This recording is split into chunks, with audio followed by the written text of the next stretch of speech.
Bonjour, nous allons étudier la trajectoire d'un objet dans le champ de pesanteur. Donc ça, par exemple, lancer d'un ballon, lancer d'une balle, d'un javelot, ce que vous voulez.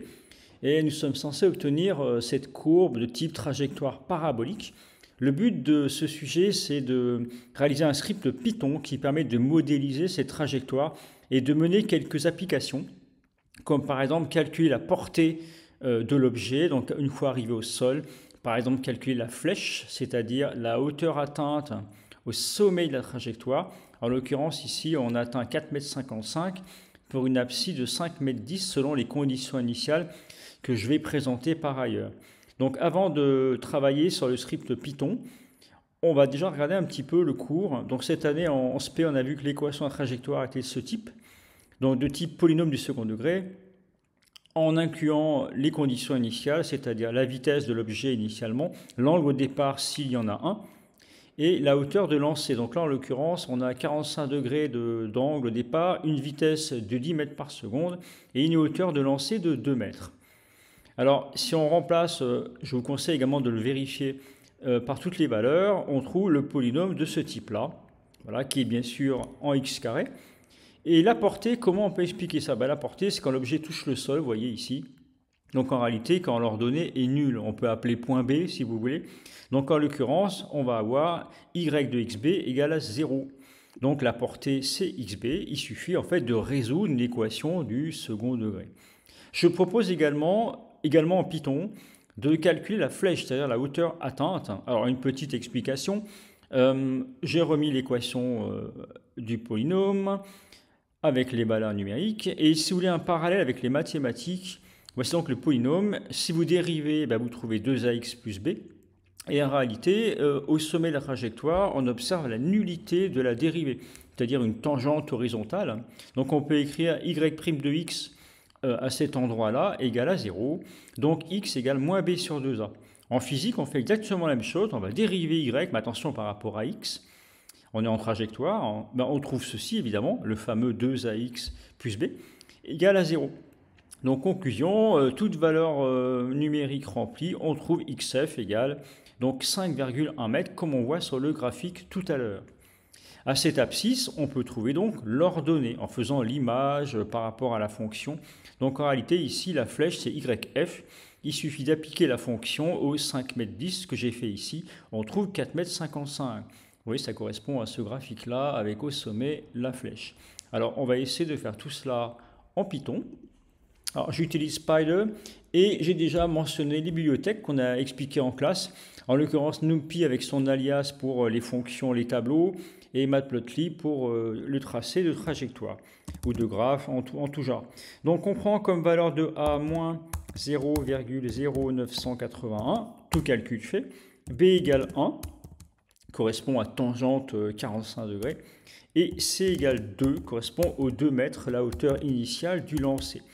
On va définir une fonction qu'on va appeler y de x. Alors quand vous écrivez une fonction, attention, il faut terminer par 2 points, et on va avoir une indentation automatique, c'est-à-dire un décalage. Et qu'est-ce qu'on va faire? On va simplement retourner le polynôme. Donc on va écrire A étoile x étoile 2 pour signifier x carré plus b étoile x plus c. Pardon. Alors je fais tout en direct, donc des fois peut-être que j'ai fait une petite erreur à corriger immédiatement évidemment. Donc vous voyez pour la fonction, voilà, on va retourner le polynôme. Alors pour tracer, ce qui m'intéresse tout de suite, c'est tracer la parabole, l'arc de parabole. Alors pour ça, il faut quand même distribuer des valeurs de x sur un intervalle. Donc on va écrire cette façon-là en utilisant le NumPy. Alors c'est un linspace, voilà. Alors c'est très compréhensible, vous allez faire varier x de 0, on va trouver un bornage, donc 0, mettons à 12,5, alors 12,5 n'est pas dû au hasard, et par exemple sur 50 points, voilà, enfin quelque chose comme ça. Donc on va avoir des valeurs de x. Et bien sûr, il nous faut des valeurs de y, voilà, qui correspondent à quoi? Eh bien, les valeurs de y, il suffit d'appliquer la fonction y de x finalement, mais x vals, voilà. Et donc là, on va avoir nos valeurs de x et nos valeurs de y. Un petit exemple, si vous les contestez un petit peu. Par exemple, si je fais print x vals, voilà. Déjà, on peut regarder un petit peu tout ça dans la console. Alors, vous voyez, la console affiche une liste. C'est automatiquement une liste, donc entre crochets. Vous avez 50 valeurs qui vont de 0 à 12,5, donc tout va bien. Je peux faire aussi avec y, on aura évidemment toutes les valeurs correspondantes en y. Alors suite à cela, eh bien, on va pouvoir tracer la fameuse courbe. Alors on fait un plt, donc matplotlib.plot. D'abord les valeurs de x qui évoluent, hein, donc xvals évidemment. Les valeurs de yvals. Voilà, on peut tracer ça tout de suite. Néanmoins, moi j'aime bien mettre une petite couleur, donc par exemple color égale. Alors toutes les couleurs possibles, c'est en anglais, hein, red, yellow, ce que vous voulez. Moi j'aime bien le royal blue par exemple, très joli. Affaire de goût, hein, de couleur. Et par exemple, également, on peut y penser, c'est assez sympa souvent, c'est de mettre une taille, une épaisseur de tracé avec un line width. Et par exemple, je propose 0,5 pour dimension, on va voir ce que ça donne. Donc rien qu'avec cette commande, qui est compréhensible globalement, on va pouvoir tracer notre graphe. Alors si vous ne travaillez pas en Spider, il faut rajouter plt.show avec une parenthèse vide, hein, ça marche très bien. En Spider, c'est pas la peine, mais si vous travaillez avec du Python ou autre, souvent il faut un plt.show. On y va, tracé de courbe. Donc vous voyez, on retourne dans la console la liste évidemment, et la trajectoire parabolique. Alors, on identifie tout de suite le 2 mètres initial, on voit qu'on a un angle qui semble bien de 45 degrés, et puis probablement que nous avons une portée qui n'est pas très loin de 12 mètres. Alors ce que je vous conseille pour plus de lisibilité, c'est d'afficher une grille. Donc la commande est très simple, donc plt.grid, voilà. À l'intérieur, souvent on met un booléen, c'est-à-dire on va afficher, donc on met un true. Si vous mettez false, ça n'affiche pas. Et donc vous voyez, si vous avez la grille, je peux le faire rapidement, vous avez une grille comme ça standard. Très souvent également, ça peut être un peu plus élégant de diminuer un peu le trait de grille qui surcharge beaucoup. Donc toujours avec un line width et par exemple 0,3, souvent ça marche pas mal. Voilà pour le résultat. Alors évidemment, vous testez chez vous en même temps ou en différé comme vous voulez, mais faites pas de copier-coller, ça n'a pas de sens. Il faut comprendre les raisonnements du script. Donc voilà, on peut laisser un peu d'espace pour la grille. Donc là, ce qui peut être intéressant à partir de maintenant, c'est de calculer, je propose de calculer la portée.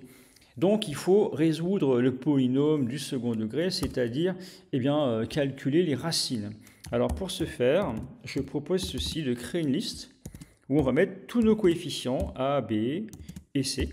Donc voilà pour la liste. Les listes sont toujours entre crochets en Python. Et on cherche des racines. Donc racine égale. Alors c'est une commande de NumPy, hein, donc on fait np.roots, forcément. Et vous travaillez sur les coefficients. Donc là, la commande va résoudre un discriminant et puis les deux racines. Alors logiquement, on doit avoir deux racines, dans l'occurrence ici, une positive, une négative. Si vous voulez qu'on vérifie, on va questionner la console.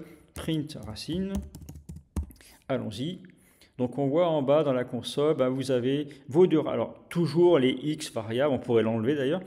Deux racines, une négative n'intéresse absolument pas, et la positive correspond à la portée. Alors vous voyez, effectivement, c'est assez cohérent. Si on est sur le graphe, vous voyez, on n'est pas très loin de 12 mètres.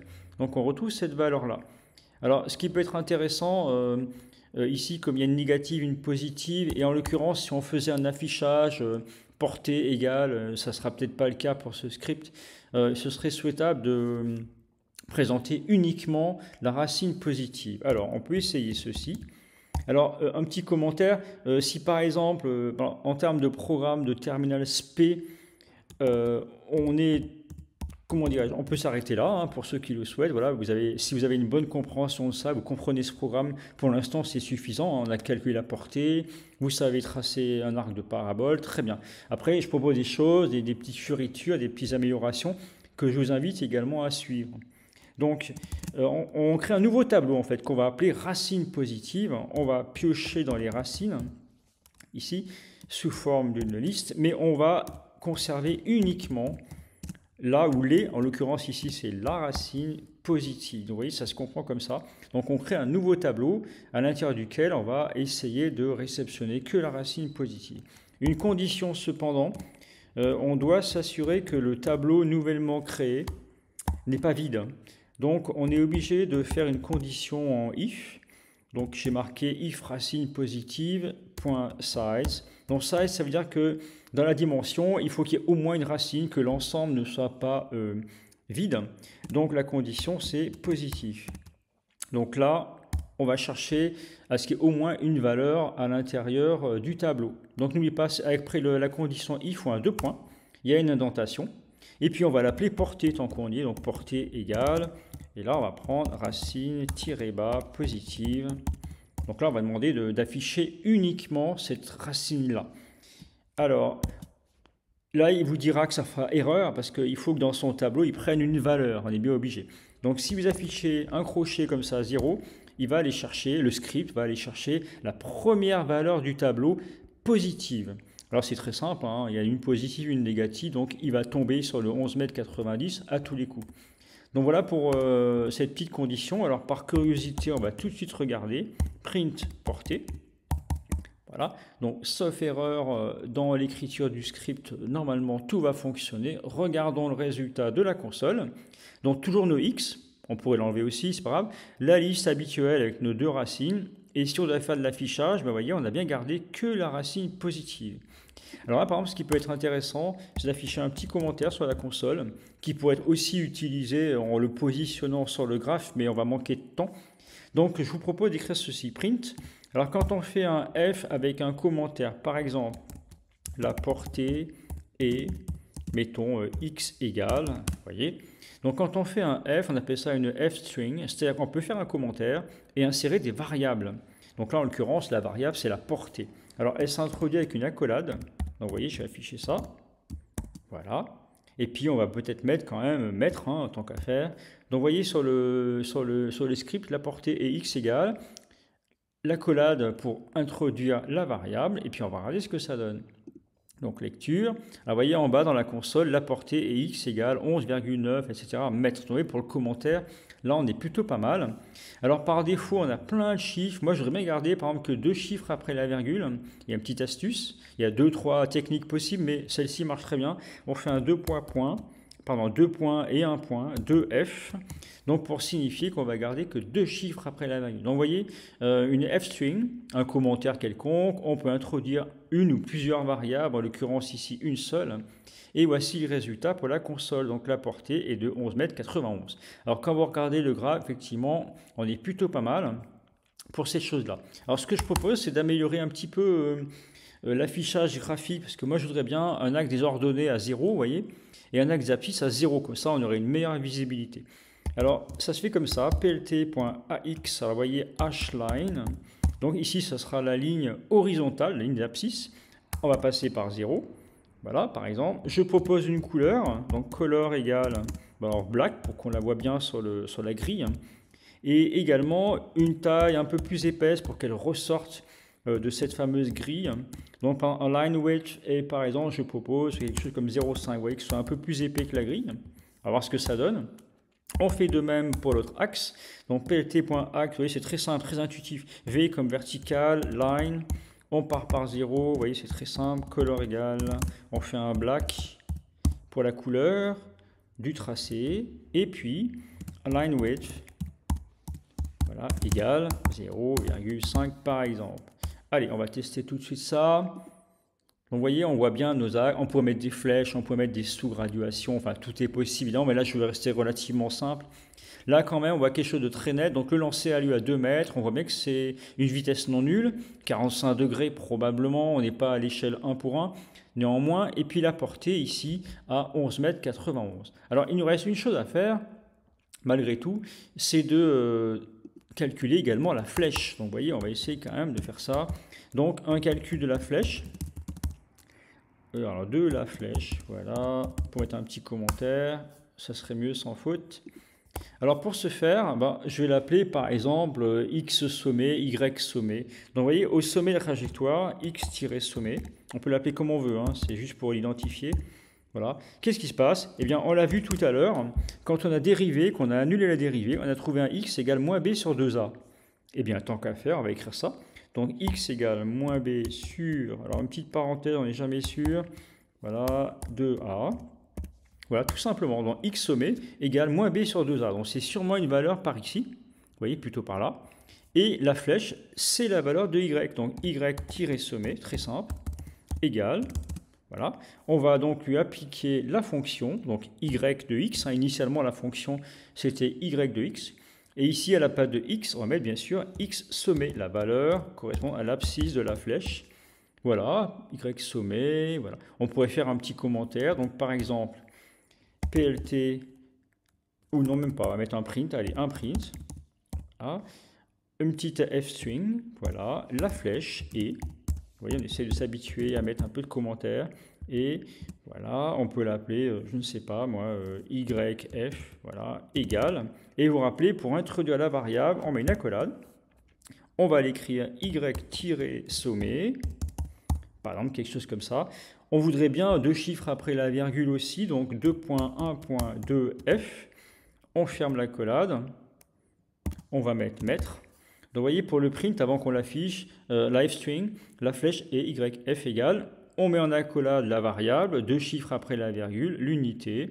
Et si tout va bien, si on n'a pas fait de faute de frappe, logiquement, c'est bon. Donc vous voyez, résumons. Ici, la portée est 11,91 mètres, c'est bon. La flèche est YF égale 4,55 mètres. Donc voilà pour la résolution. Je vous invite vraiment à tester, à comprendre ce script. Si vous souhaitez aller jusqu'à celui-ci que je vous ai présenté, là, qui est un petit peu déjà un petit peu complexe en soi, vous pouvez tout à fait le faire. Vous pouvez tout à fait rester dans le tracé unique de la trajectoire et du calcul de la portée. On est, par rapport à votre programme, c'est largement suffisant pour l'instant. Je souhaite vraiment que vous compreniez la physique qu'il y a derrière, la mathématique qu'il y a derrière, pour bien comprendre un script. Donc voilà, je vous invite à le tester et je vous invite aussi fortement à essayer de répondre à la question qui est là, que je redonne. Donc là, essayez d'utiliser ce script en changeant deux conditions initiales, l'angle de départ, la vitesse initiale. Peut-être qu'il faut changer l'intervalle de la courbe, des choses comme ça. Et essayez de voir, ce serait très satisfaisant, de voir si vous trouvez la nouvelle flèche et la nouvelle portée. Au revoir à tous, bon courage.